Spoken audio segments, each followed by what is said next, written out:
Uningá, que o futuro é aqui.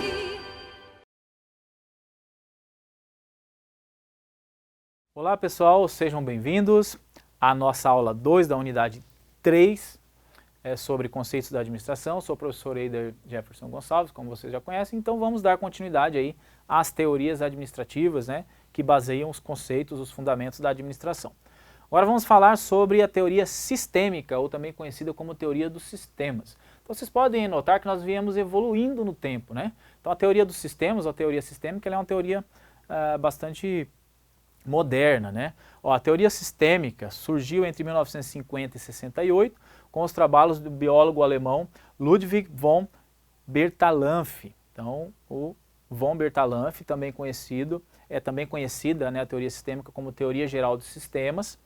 O seu objetivo é o de produzir teorias e formulações conceituais que sejam capazes de criar condições para aplicar a realidade empírica. Quer dizer, fazer testes, né, de sistemas que funcionem e que eu possa provar isso na prática.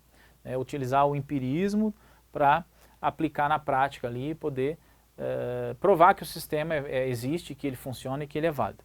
A teoria tem como ênfase a tecnologia, a utilização de tecnologias, o foco das teorias que consideram a administração uma ciência que busca das organizações demandas e situações que concorrem em seu contexto externo, né, fazer testes, experimentações e tal, e como enfoque a administração de tecnologia, imperativo tecnológico. Uma das características dessa teoria é não tratar de forma separada os inúmeros segmentos de uma organização. Pelo contrário, enxerga a organização como um sistema composto por partes interrelacionadas, ou seja, um sistema unificado e propositado. Então todas as áreas da organização formam um sistema único, então por isso teoria dos sistemas, né? Então o sistema administrativo, um sistema que é formado por diversas partes. Eu tenho lá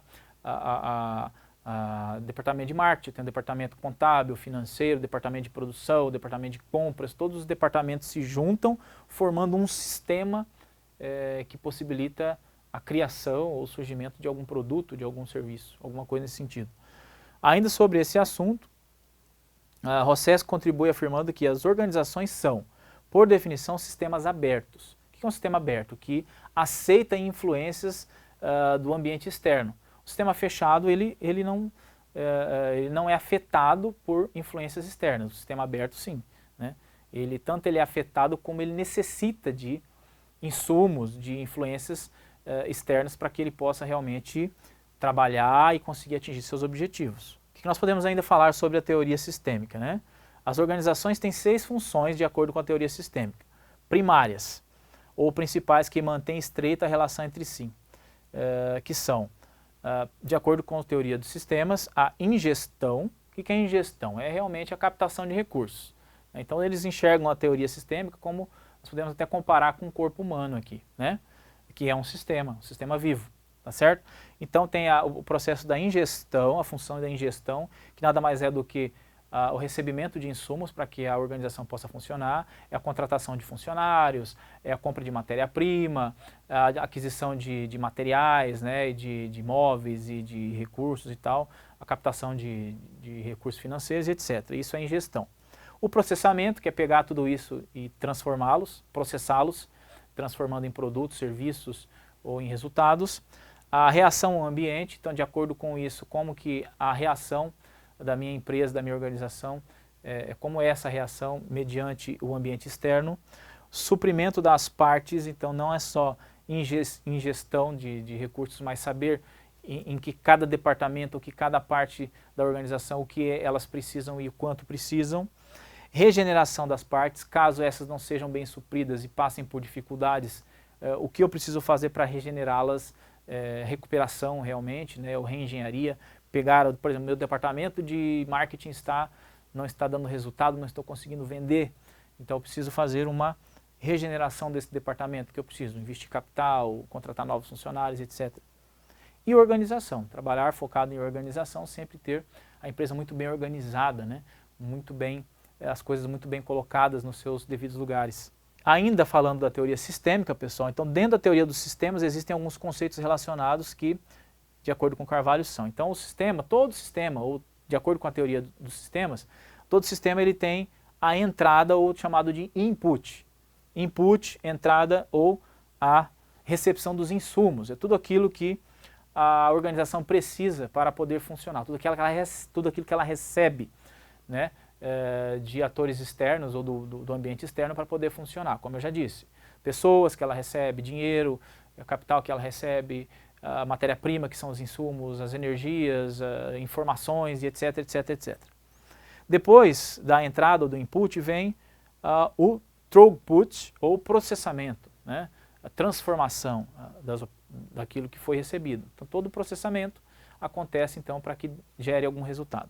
E por final temos as saídas, os chamados outputs. Então todo o sistema é constituído por essas três partes básicas, né? Então a saída, os resultados do que foi processado, que veio através dos insumos, são os conhecidos como outputs, que geralmente são produtos, né? E quando a gente fala em produtos, nós estamos falando em bens e serviços. Serviço também é produto, né? Então bens e serviços são produtos ou resultados daquilo que foi processado dentro de um sistema, que no caso são as organizações ou são as empresas. Mas também tem outra parte importante, que é a retroação ou a retroalimentação ou realimentação, ou também chamado de feedback, que é o que sobra desse processo, né? E essa sobra ela pode voltar novamente e entrar no processo produtivo, no processo de transformação, como forma de reaproveitamento, esse feedback, o mecanismo de saber como esse resultado foi recebido pelo cliente, né, ou pelo ambiente externo, seja ele se for cliente, se for fornecedor, mas esse feedback é importante, que também é chamado como retroação. E também nós temos a composição desse sistema, que são os subsistemas, ou as sub-áreas, como eu já disse, né?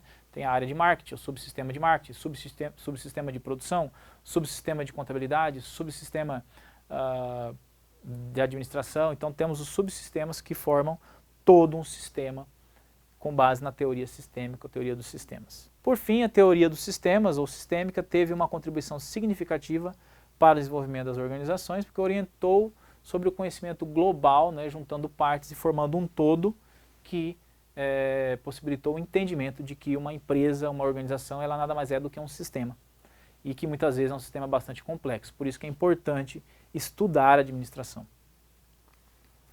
Beleza, gente? Então, teoria dos sistemas, teoria sistêmica. Agora vamos para a teoria contingencial. Contingência. O que é contingência, né? É algo incerto, algo que eu não sei o que vai acontecer. Então eu preciso me resguardar. Quando há, por exemplo, reserva, quando a gente fala em reserva de contingência. Reserva de contingência geralmente é um dinheiro que é guardado para imprevistos. Então se acontecer um imprevisto, eu tenho um dinheiro que eu posso utilizar para poder me salvar, né? Então contingência significa algo incerto ou eventual que venha a acontecer, né? Então a teoria da contingência refere-se a uma proposição que só pode ser conhecida pela experiência, evidência da razão. Com isso, a teoria da contingência é onde tudo é relativo, tudo depende, não tem nada de absoluto. Então aqui na teoria da contingência, o planejamento ele fica meio que meio voando, vamos dizer assim, né? Ele não é tão certo. Eu planejo, mas eu crio opções ou outras vias, né, onde eu posso chegar. E aqui eu uso muito a questão da análise de cenários, né? 3 cenários que podem ser utilizados na teoria da contingência, que é o cenário o real, o otimista e o pessimista. Então eu posso planejar o real, que é aquilo dentro dos cálculos que eu fiz, eu planejo o otimista se a coisa for muito boa, dentro das expectativas que eu criei, e tem o pessimista, que é aquilo se tudo der errado, né? Então a teoria da contingência, as condições de ambiente é que causam transformações no interior da organização, ou seja, o ambiente explica o fenômeno organizacional.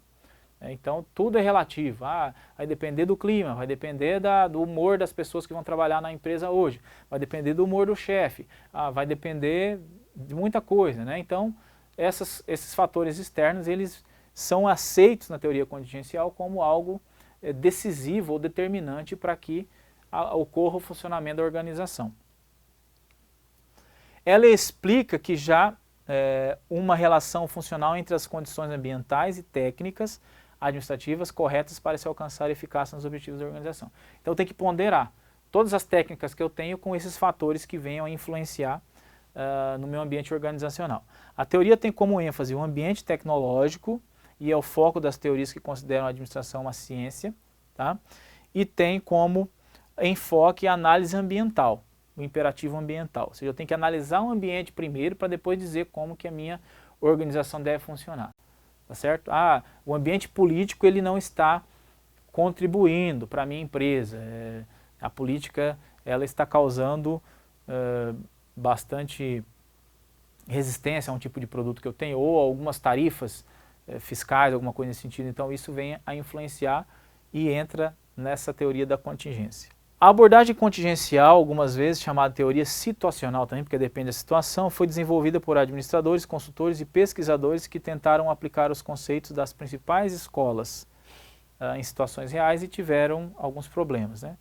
Quando métodos altamente eficazes na situação deixaram de funcionar em outras. Então aí eles analisaram isso, olha, vai depender muito de alguns fatores para que esse processo, né, essa forma de administrar aqui dentro dessa organização, ela vai funcionar ou não. Né? Se o clima não estiver bom, vai funcionar. Se o clima estiver, não vai. Se os colaboradores forem preparados para isso, sim. Se não, não. Então, nessa teoria, o administrador precisa identificar qual técnica será usada para melhor contribuir para a obtenção dos objetivos da organização. E para ele identificar qual técnica será melhor, ele precisa fazer uma análise ambiental. Analisar o ambiente externo e o ambiente interno da sua organização. Ainda continuando, né, com a teoria contingencial, pegando aqui o que eu destaquei, ela foca aí, né, em 6 variáveis básicas, que são as tarefas, a estrutura, as pessoas, a tecnologia, o ambiente e a competitividade, segundo Chiavenato. Então aqui nós acabamos de falar também sobre a teoria contingencial. E daí, pessoal, finalizando, né, as teorias, nós podemos ver aqui nesse pequeno gráfico uma evolução de todas as teorias, ou pelo menos nós abordamos quase todas, né? Então lá em 1903 a administração científica, 1909 teoria burocrática, 1918 a clássica, 1932 relações humanas, 47 teoria estruturalista, 51 teoria do sistema, 53 a sociética, teoria neoclássica, depois a comportamental, contingencial e novas abordagens. Okay? Então aqui eu coloquei para vocês aí uma figura do Chiavenato, do livro dele, que mostra uma certa evolução de todas as teorias que nós vimos. Muito bem, pessoal, então esta foi a aula 2 da unidade 3, onde nós concluímos todas, pelo menos as principais teorias organizacionais ou as principais teorias da administração que fundamentam os conceitos administrativos, ok? Então nos vemos aí na próxima aula, unidade 4. Um abraço.